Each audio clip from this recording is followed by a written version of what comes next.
Hi, everyone.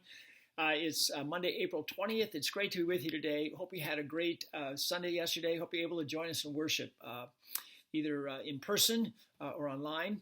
We began a new series. It's called The River.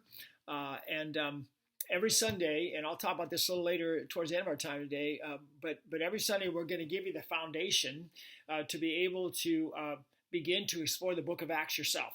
And we put together a reading guide and some directions with that, and you can get that online. St. Matthew Facebook it will have it, both the introduction and every day the devotional, and also we're giving booklets out as well.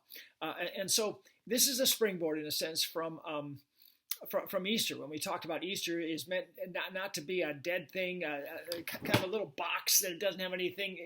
Okay, we celebrate Easter, Jesus rose from the dead. That's good. No, it's a living, busy reality, really active reality that Jesus Christ is risen from the dead. It changes everything in our lives, and we see this in the Book of Acts. We see what the Spirit of God did as it catapulted into the history of humankind from Easter, right? And how the first Christians were a part of it, and how we're part of that. And so this is our study, very exciting study. And it's not just a study for here, but for our heart and for our hands, how we live our lives. Where we got our theme here, the river, is from an Old Testament passage, and it's the book of Ezekiel, the 47th chapter. And Ezekiel is seeing a vision here about the future. And I believe this future is about the New Testament era, the time in which we live, between the first and second coming of Jesus. And we'll talk about that. The man brought me back to the entrance of the temple. Remember, this was not the temple that was there. This was in a vision, all right? And I saw water coming out from under the threshold of the temple toward the east, for the temple faced east. The water was coming from under the south side of the temple, south of the altar. He then brought me out through the north gate and led me around the outside to the outer gate facing east, and the water was flowing from the south side. As the man went eastward with the measuring line in his hand, he measured off 1,000 cubits and then led me through water that was ankle deep. So it started off as almost a little trickle, right? And then they went a little bit, and it was ankle deep. It was still this little trickle, but it was ankle deep. And then it goes on. He measured off another 1,000 cubits and led me through water, but that was knee deep. He measured me up, so it's getting deeper. He measured off another 1,000 and let me through the water that was up to the waist. He measured off another 1,000, but now it was a river that I could not cross because the water had risen and was deep enough to swim in. A river that no one could cross. He asked me, "Son of man, do you see this?" And so this trickle of water that began in the temple and went underneath the door and got bigger and bigger and bigger and bigger. This is the water of life. This is Jesus Christ, as we'll see. And it goes farther here. Then he led me back to the bank of the river. When I arrived there, I saw a great number of trees on each side of the river. He said to me, "This water flows toward the eastern region and goes down into the Arabah, where it enters the Sea of Galilee. When it empties into the sea, the water there becomes fresh." So, salt water kills things. Fresh water makes things alive. Swarms of living creatures will live wherever the river flows. So wherever the river flows, there's going to be life. There'll be... where the river flows, it says there will be large numbers of fish because its water flows there and makes the salt water fresh. So where the river flows, everything will live. And then it says a little while later, fruit trees of all kinds will grow on both banks of the river.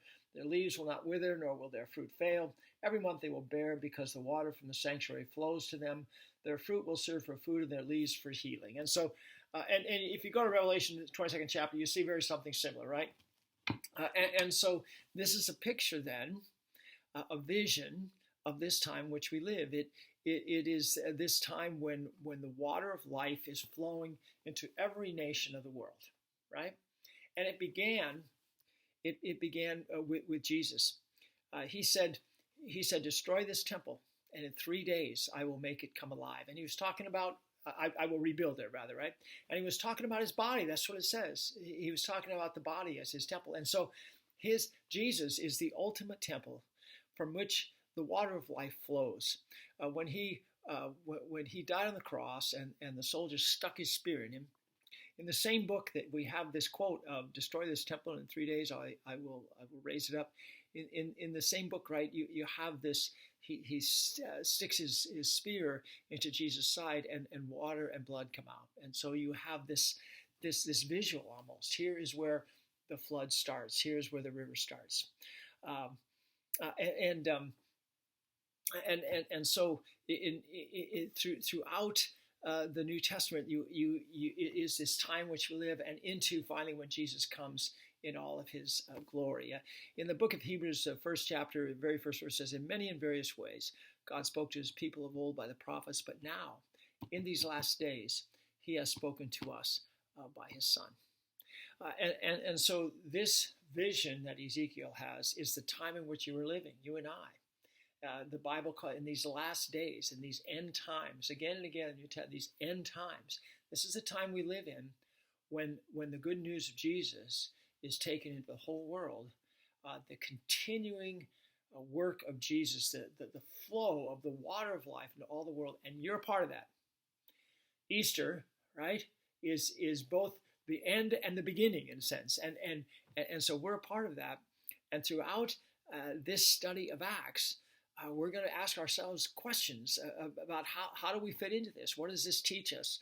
What does this say about how the resurrected Jesus is continuing his mission, and we're part of it, right? Now, I want to mention this before we sign off. I know it's going to go a little longer, but this is the booklet that we put together. We call it The River.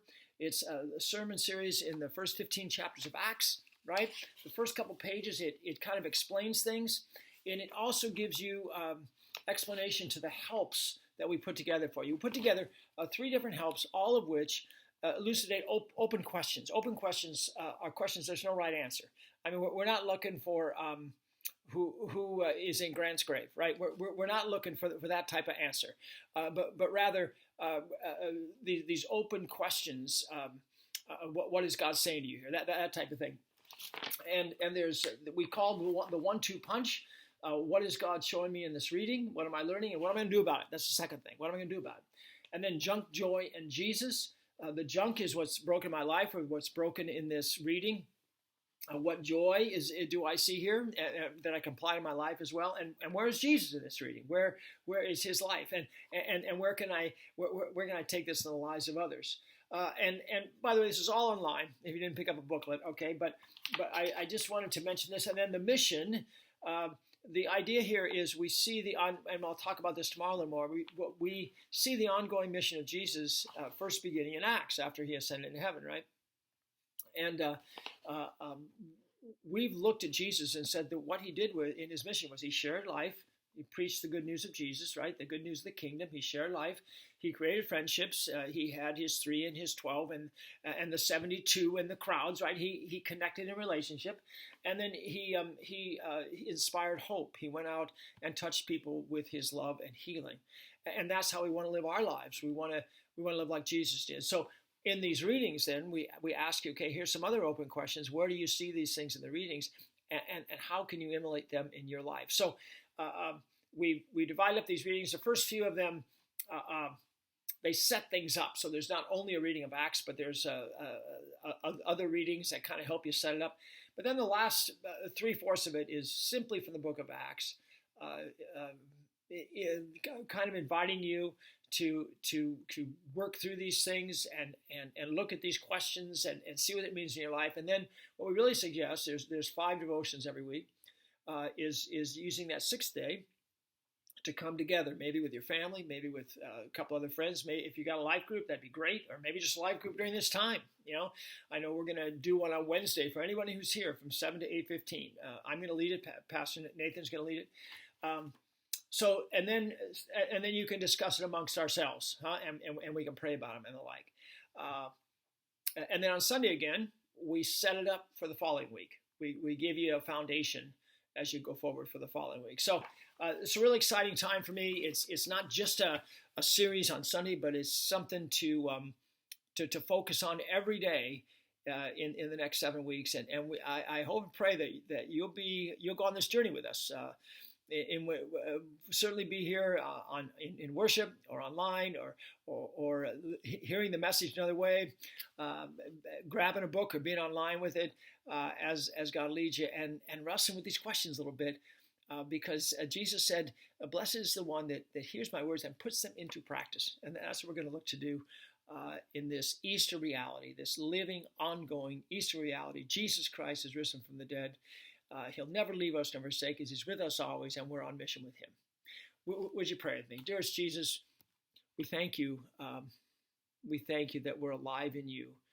Please guide us and show us and grow us in this reality to our great joy and for the good of men. And we pray in your name. Amen.